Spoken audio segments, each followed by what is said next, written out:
Now, it's interesting as we talk about disease trends. I look at this thing with a shock and awe.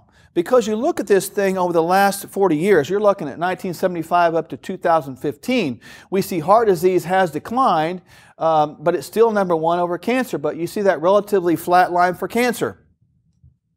That's telling you per 100,000 deaths, the same amount, relatively speaking, of people are dying from cancer today as they did in 1975. Does anybody see a problem with that? And it's funny because I find that a lot of the preventable diseases and disease conditions are ravishing our country because we're not applying the principles we've learned in the last 3 sessions. So do we know how to prevent things? Yes. We just choose not to do it. So maybe our belief level needs to be sort of checked. And this is according to the CDC, the Center for Disease Control. So I find the quandary there that maybe we are living longer, but also dying longer. So let's get a little bit more specific and go into some of the statistics of heart disease. Someone dies every 34 seconds of heart disease. In fact, every 40 seconds, an American has a heart attack. About 2,200 Americans die every year, every day from heart disease. Every day. 250,000 people die of heart attacks each year before they even reach the emergency department or the hospital. 610,000 Americans die of heart disease every year. Are we getting ahead of heart disease? The future predictions really are not favorable. However, as we see and as we saw, the stroke and cardiovascular diseases are disproportionately increasing with the subsequent population increase. Even though the number of deaths per 100,000 may decrease slightly, the number of cases is actually increasing and will increase. So we may not be dying as much, but we may be getting sicker. Please note that 1 in 3 children are predicted to be type 2 diabetic by the time they're 40 years old. Diabetes is going to affect 1 in 2 within 15 years. 1 in 2 people within 15 years. Autism was 1 in 40,000 40 years ago. Today, it's 1 in 40. But how we're living with the standard American diet and lifestyle, the predictions are that 1 in 2 births will yield autism by 2050. That's 1 in 4. Our world and the next generation is being severely affected, and we have to get a hold of it. We have to understand why and begin to do something about it so that we're not just living longer and sicker, we're living longer and stronger. How many think that we must do something or just pretend that it doesn't exist? Do something? Do something. Get our head out of the sand, man. Seriously, we're living like that ostrich and we're living with our head in the sand with what's sticking up. I'm serious. You got to think about this. How stupid are we? We need to look up, face it, and fight it. Remember, face your greatest challenge so you can take your greatest stand. Learn to stand up so nothing can knock you over. Be so strong in that. You know, there's little doubt. You see that flag flying? I think there's little doubt. And we're not saying medications are bad. Listen, I want to make that very, very clear. But we're saying that there is an upward trend in the usage of pharmaceutical drugs with the dependence on those drugs to bring healing. And they don't. That's not what they're designed to do. They're designed to manage conditions. Now, if somebody comes in, they just don't want to do anything to fix their life, that's what you got. Dr. Michelle says it best. When someone comes in and they're not going to be compliant, all I got is pills. And that's it. We're not saying that's a bad thing. That's all you got. That limit the amount of tools that you can use. And if we believe that it's God's intent, or we believe it's our right to walk around well, we should pause around and think for a moment. Think for a moment. Now, I find an interesting scripture from the Bible, and this is, we're talking a scripture that's thousands of years old. It was written thousands of years ago.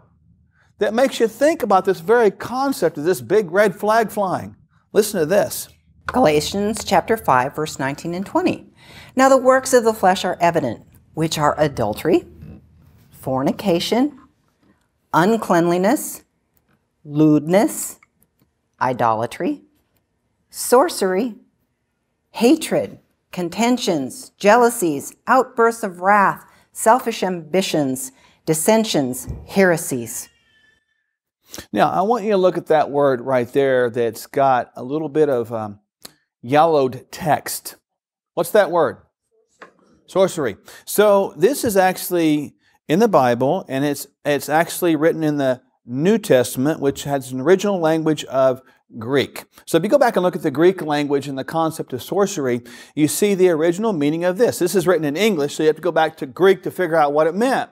Guess what the word is, sorcery, in Greek? Pharmakia.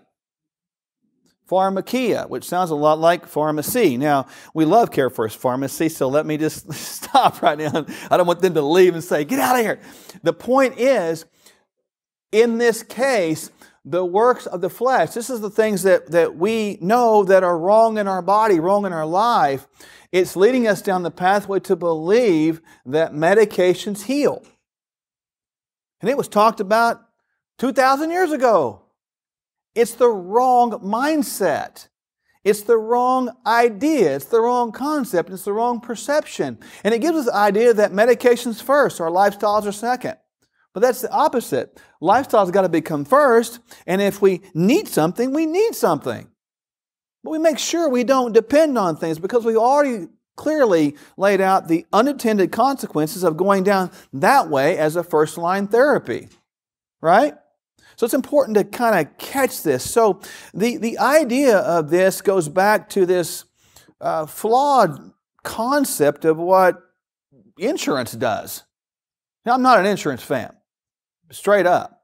I go at that like, I'm not saying that people that sell insurance is bad. I think we need sick care insurance. But let's call it for what it is. When does life insurance pay? When you die. So why is it called life insurance? So when does car insurance pay? When does house insurance pay? When does sick care insurance pay? So, okay. So isn't it a better way in all those areas to kind of keep your car from breaking? Let it run longer? Take care of your house a little bit better? And take care of your life so it will run more efficiently and longer?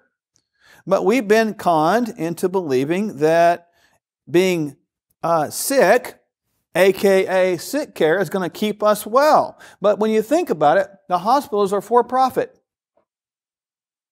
You don't get paid if the beds are empty. But I want you to take a different perspective. Let's work really hard to keep the beds empty. Let's work extremely hard to keep the beds empty. Let's take pride as a country, as a community, as people in keeping those beds empty, because guess what? If the beds are empty, we win. Everybody wins. We start learning to live this wellness life a little bit better and a little bit more. It's not a bad thing to see a hospital struggle for patients. It's not a bad thing to see surgeons struggle for patients, is it?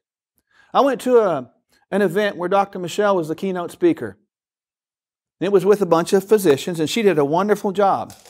I came, and I sat right there amongst the persons, people much smarter than I am, and I couldn't help but overhear a conversation that was just to my right.